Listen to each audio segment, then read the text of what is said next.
What's up everyone, welcome back to our channel. In today's video you are going to see how to add Visa card in Play Store or how to add payment method on Google Play. So let's get right into it. Head over to your Google Play Store application. Once you're there, make sure you have logged in into your desired account of your Play Store, and then head over to your Play Store account by clicking on the profile icon on the upper right corner. And from here, go to payments and subscriptions. Here, go to payment methods.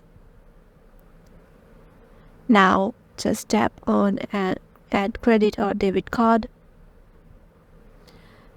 Now just tap your Visa card number in here and security code and the date and time. And then just tap on save card, and then your Visa card will be added in your Play Store.